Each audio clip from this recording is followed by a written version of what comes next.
Okay.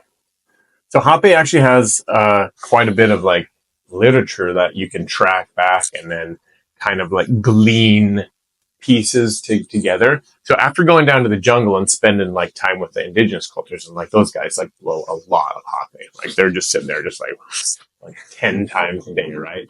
So I was like trying to keep pace with some of like the locals, and it was like, dude, I just did a ton of Hapé for like 10 days. So I just chalked it up to like, like a weekend out with the boys. Like it's you overdo it sometimes, and then you're like, okay, how much damage did I just do, right? So like it was really like how bad did I just fuck my brain up with Hapé at that point? I was like, I need to come back and really do like an analysis as to like what it actually is doing. So like I always do, I go and kind of hit the literature and kind of find out some stuff. So initially, I looked there's more literature on snuff tobacco, which is different than Nicotine rustica. So Nicotine rustica is the derivative of Hapé, and Nicotine tabacum is tobacco. So rustica is like a cousin plant. I'm still classified as a tobacco, but it's very different, different compounds and such. So Nicotine tabacum is conventionally grown, herbicide, pesticided, and it's grown for mass cultivation, right? So they stress the plant, the soil's damaged because it's all about like mass production of like these leaves, so they can be able to make it for cigarettes and chew and everything like that. So the plant is sick, the soil's distressed, and there's a lot of chemicals involved. So all of those things, not the greatest combination for that. Whereas Nicotine rustica is, it doesn't grow in many environments. So like it grows down into these jungle environments, but not other ones like very well. And it is ceremonially grown. And so like they view rustica as like the father of the jungle. So it's like almost like kind of like, I wouldn't say worshipped, but like it's revered in like a very like hallowed sense. And so they grow it, but no herbicides, pesticides. They just kind of let it do its thing, and they're like always like praying with it and that kind of stuff, which is kind of cool that you're like infusing spirit into the process. And when they prepare it, there's like full on ceremonies that take like days, that they'll like dry it out, and then they mash and pound it as they're like singing and chanting and dancing and praying over like the Hapé of preparation. And it's like a full ceremony with like the tribe like spending like this big effort for multiple days, and then they will burn other components into it to create like the alkaline ash, which is what gives Hapé its individual personalities. There's like 4 to 5 different types of rustica preparation, from like Savia corda to Nicotine rustica in particular, and things like that have different personalities as to how the tobacco itself works, and then you infuse the ash on top of that. So the Hapé is actually burned, like the tobacco is burned to produce Hapé. Yeah, so that's like ashes. Okay. So they mash it all the way down. They like kind of like sun dry it, crumple it up, and they'll put it on these like wooden planks over a fire, so it heats it up and then makes it kind of like crumple out. So it's like alkaline ash. Okay, I didn't know that. And then they mash it and strain it and get the larger particulates out of it. Well, so looking through the studies, that's like a similar preparation as to like how like Nicotine tabacum, classical tobacco, is made into like snuff powder, which they then in snuff powder, it's inhaled as opposed to delivered through like a blow. So you're like bringing in, some of it's going to go into the lungs. It's like, okay, let's look to that, because that has more nitrosamines, more carcinogens and everything into it, and see what the literature shows on there. So Cambridge did some research into that. And in 2003, they found out that although it contains substances that are potentially carcinogenic, at present there is no firm evidence relating the use of nasal snuff to a higher incidence of head or neck or other malignancies, which is one of the main things that people are like, oh, well, you're taking tobacco. Cancer is like one of the big things, right? Because it's always associated with smoking and the delivery of like nasal or oral tobaccos. There's all these cancers that go along with it. So none with nasal snuff. And then in 2005, they did a follow-up study, and they said nasal snuff does not cause cancer, but it causes rhinitis if overused, which is like over delivery of the nose, that you get like more of like a running nose. And so let's see.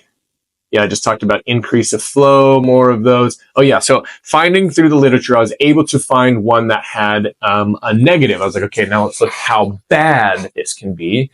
Over in Thailand, they have a different version of this, and they crush up seashells and make it what's called calcium carbonate to unlock, because calcium carbonate actually activates the compounds to be a little bit more potent. Which is one of the reasons why alkaline the ashes kind of do a similar thing. And they would mash up shells, put it in. And this guy was using it like 10 times a day for over 20 years. And he got what was called an alveolar microlithiasis, which is like calcium deposits inside your lungs. And they do it different. So they like it rather like doing the inhale, like, and then they take it in the lungs. Whereas like Hapé, traditional Hapé in like the Amazonian culture, delivered, and you block the nose, so you're not taking it down respiratory pathways. So out of everything, that's what I could find was like the worst case was this guy doing it 10 times a day for it was every 2 hours for over 20 years, and he got calcium deposits in his lungs. So I was like, okay, so as long as you're not doing it all the time, you're probably pretty safe there. So then I started to look into Nicotine Rustica. So Rustica contains up to 9 times more nicotine than its cousin Nicotiana tabacum. Tabacum is anywhere between like 0.3 to 3% at maximum concentration nicotine, where Rustica is more like 9%. So it's like much higher in the nicotine concentrations. But it has high levels of some really cool compounds called beta-carbolines, harmala alkaloids, and norharmane. So these harmala alkaloids and beta-carbolines have some really cool effects. And it's low on like the nitrosamines and some of the things that are like really negative that you find in tobacco that cause cancers. So when you come down to that, for like beta-carboline, this is a direct quote. So a beta-carboline is primarily influence brain functions, but can also exhibit antioxidant effects. Beta-carbolines has been recently shown to be neuroprotective, cognitive enhancing, and anti-cancer properties. So they're actually using it for a promising lead for compound synthesis of various anti-cancer agents currently in the literature right now on beta-carboline. So I thought it was pretty sweet. Some positive effects going on there. Harmala alkaloids, they act as an MAO inhibitor.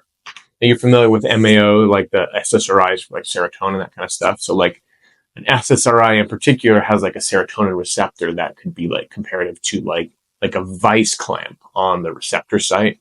At like when you're low on serotonin, you want to activate the receptor site, the factory, to produce more. And there is an off switch. When you get too much, then the cycle, you read this, and this guy's up at the top, send a signal to the factory that like, we're good, take a break.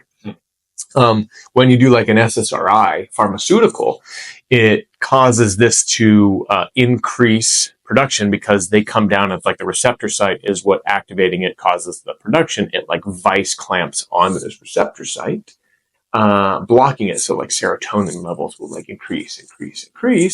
And as they're sitting there, a vice clamp has a pretty strong grip. And as it goes, it'll like max out the production of the serotonin.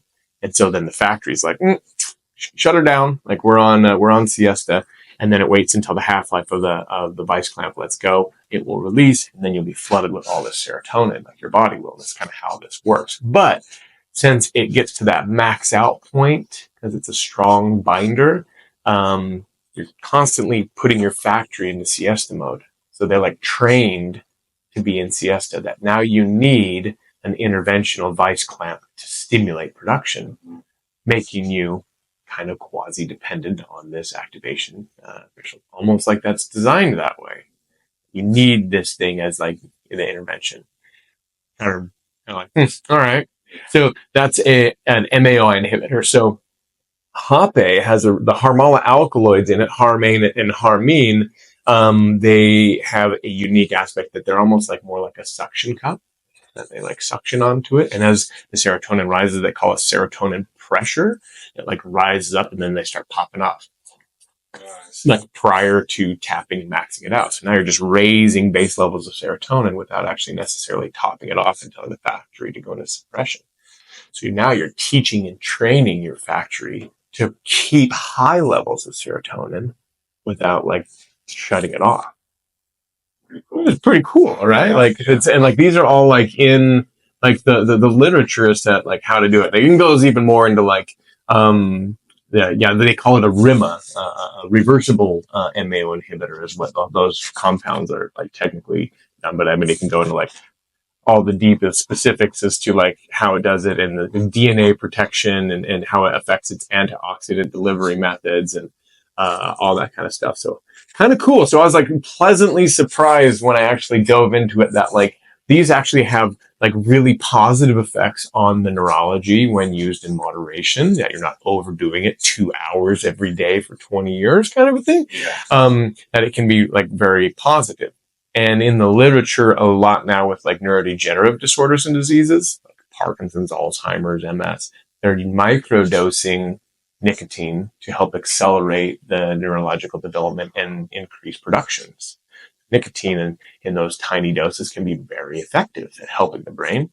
And since we're getting such a tiny amount, like a cigarette, you could be anywhere from like 5 to like 20 milligrams of nicotine per cigarette, but it's going into the bloodstream. The bloodstream has not going to the brain. The brain has like the guardian, the blood-brain barrier. That's like the world's best bouncer. So it's like no one's coming in.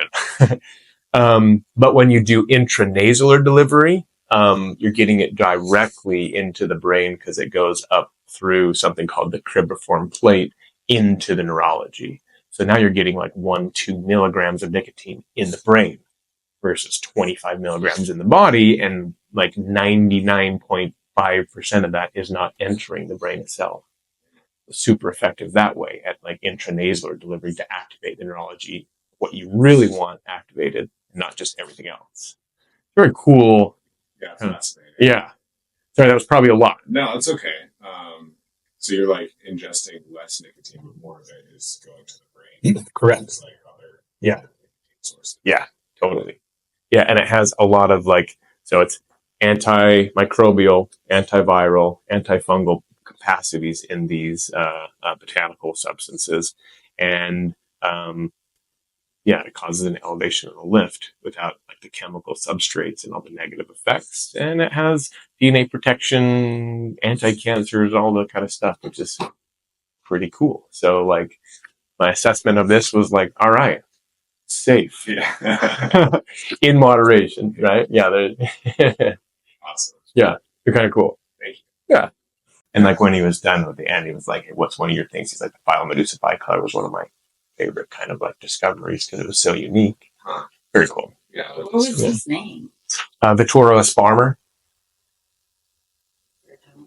He discovered serotonin. Yeah. And like he studied all sorts of animals, but I think he discovered it in cuttlefish in like the 40s. And he named it, had a different name. I don't remember exactly what he coined it first. And then it was subsequently discovered in multiple different animals by other researchers. But he was the first one to document and put it into like the literature, research, and design, like the actual compound itself laid out in its organic chemistry form. And then when they found it in these other ones, they're like, oh, and then they linked it back to the neurochemistry aspect of how it affected the brain. They're like Vittorio Sparmer, this Roman researcher, had discovered, they coined it serotonin, and that was like, you literally was like the guy who discovered neurochemistry. And so when it came to like neurotransmitters and that kind of stuff and how it affects the performance and the activity of the brain, like he was the godfather. And he was the same guy that in the late 80s was given a stick of combo from the Medusa bicolor and those bioactive peptides. He did the research analysis on it and found hundreds of bioactive peptides in these compounds that affect our neurology like super impactfully and pretty incredible. And so that was like him, the father of serotonin, literally discovered and found how combo interacted with human physiology. Very cool. Yeah. And it doesn't create the dependence on like the serotonin or SSRI combo. Oh, it's so cool. So like there's like 225 like known bioactive peptides from like these structures, and probably like 30 of these that are like heavily researched. And some of them like the deltorphin and deltamorphine peptides activate opioid receptor sites, like incredibly well. Like one of them was like 40 times more potent than morphine.